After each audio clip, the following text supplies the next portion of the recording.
que como ciudadanos tenemos el derecho de exigir el buen uso y la transparencia de los recursos. Así es que yo creo que las opiniones, mucho balance, hay un reconocimiento que, por ejemplo, en 2009, los técnicos sabemos que nos golpeó severamente una crisis económica global, pero lo que al ciudadano y al contribuyente de a pie o en automóvil, en estos casos, como lo vimos, está consciente que el Estado necesita más recursos para hacer lo que debe hacer. En materia de seguridad, sabemos que la gente quiere seguridad, el tema de educación, todos sabemos que estamos en... Infraestructura vial, las carreteras, sí, ¿verdad? También.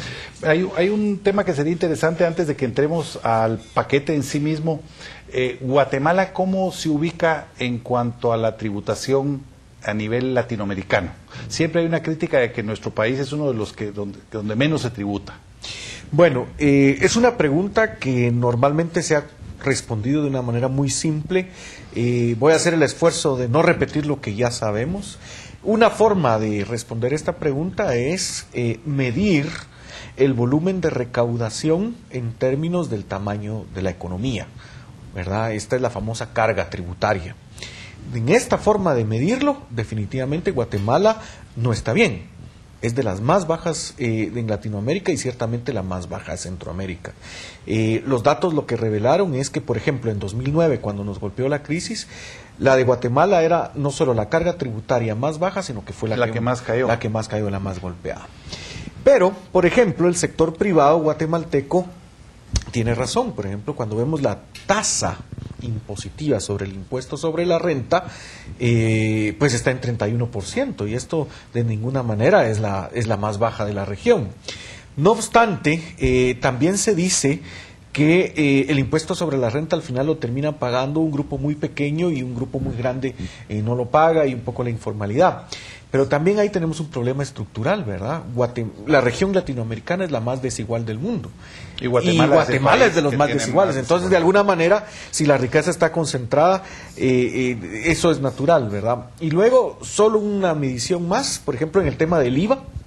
La tasa del 12% no es de las más altas, pero tampoco es la más baja de la región, ¿verdad? El Salvador tiene 13, Honduras tiene la general del 12 y unas tasas más altas para algunos productos suntuosos, pero sí que tenemos la base más amplia.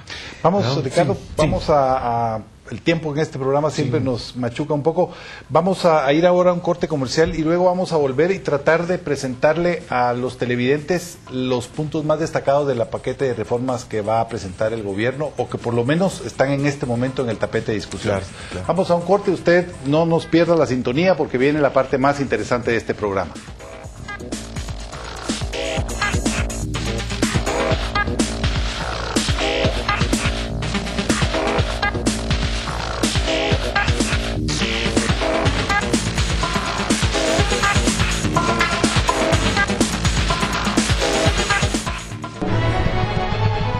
Estamos presentando Enfoque 21.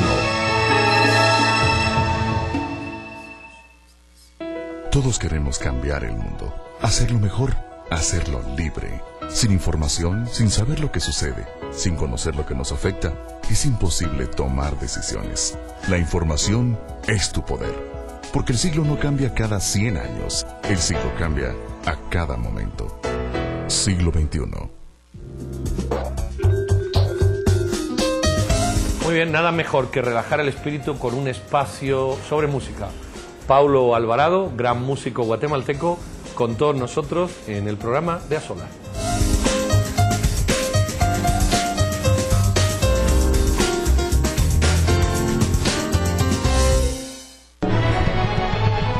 Estamos presentando Enfoque 21.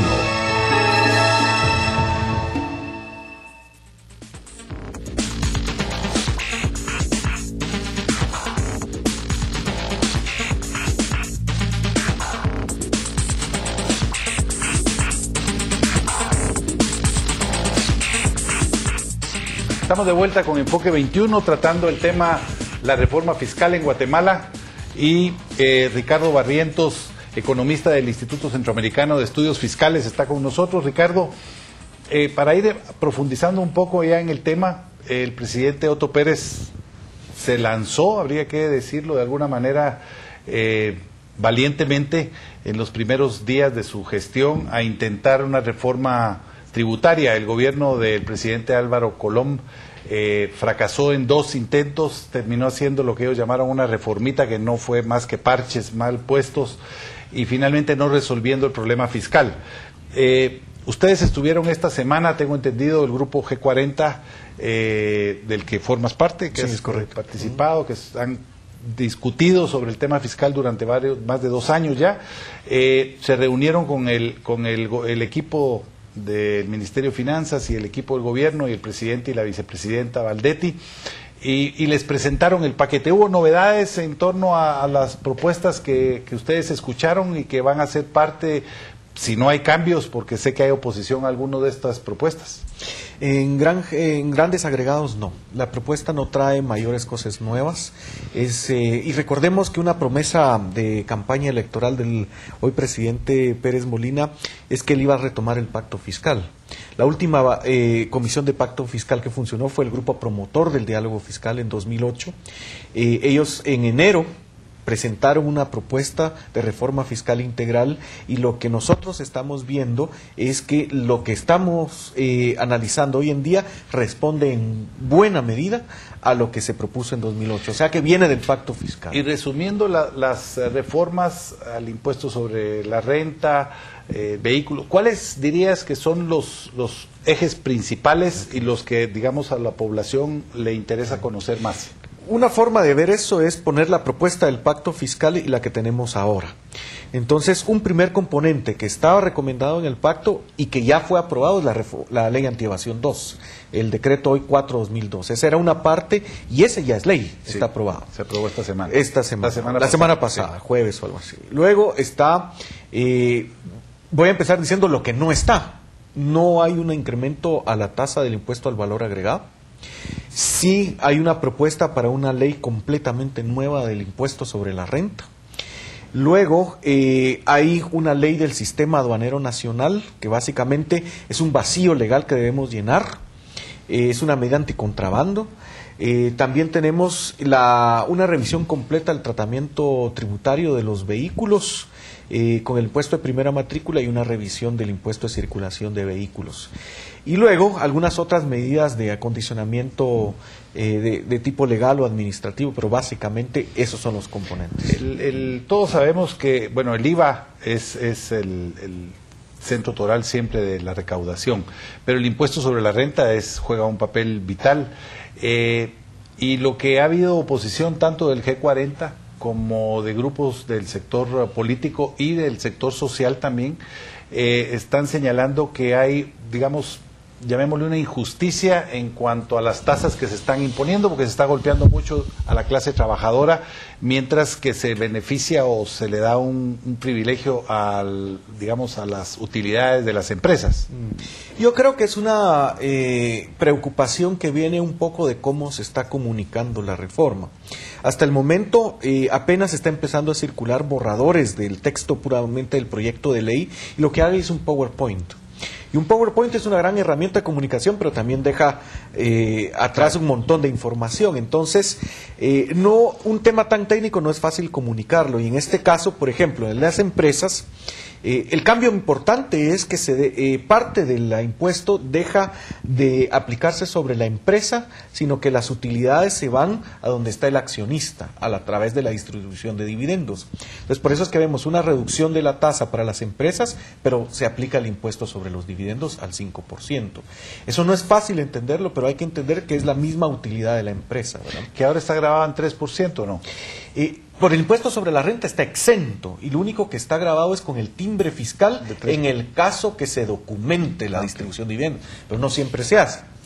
Y luego, en el tema de asalariados, que ha causado mucho revuelo, está el tema de la famosa planilla del IVA, ¿verdad? Y este es un mecanismo ya un poco obsoleto, que no era para el impuesto sobre la renta, era para fortalecer el IVA. Era la administración tributaria delegándole a los consumidores la tarea de fiscalizar.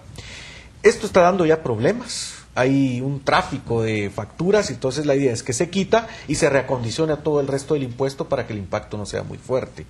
Sin embargo, las tasas per se no están dando una idea completa de lo que está haciendo el impuesto en conjunto. Y los montos que se van a recaudar.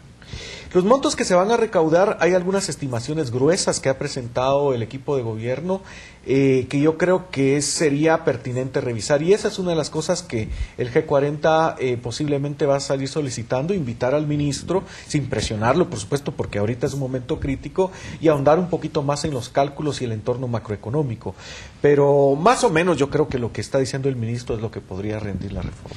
Y en cuanto al tema, para resumir, a un ciudadano común y corriente, cualquier persona que nos esté viendo, que recibe su salario, va a haber un impacto, va a tener que tributar más con el nuevo sistema, o más o menos deberías mantenerse en el mismo niveles, digamos. Yo creo que en primer lugar este tema de la planilla es una distorsión de lo cual tenemos que salir. Guatemala es el único país que viene arrastrando esta cosa como un lastre, como una cadena, ¿verdad? Es un mecanismo ya poco funcional, ¿verdad? Segundo, es que el impuesto sobre la renta de personas asalariadas está funcionando mal hoy en día. Una persona asalariada que gane 12,000 quetzales mensuales no está pagando nada de impuesto. Y ese, para la estructura salarial de Guatemala, no es un salario bajo, ¿verdad? Entonces, se mantiene la protección para los salarios bajos, pero, por ejemplo, cifras que ha dado el ministro, dice que una persona que gane 5,000 quetzales mensuales, hoy en día no paga, pero ahora pasaría a pagar, ¿cuánto? 40 quetzales mensuales.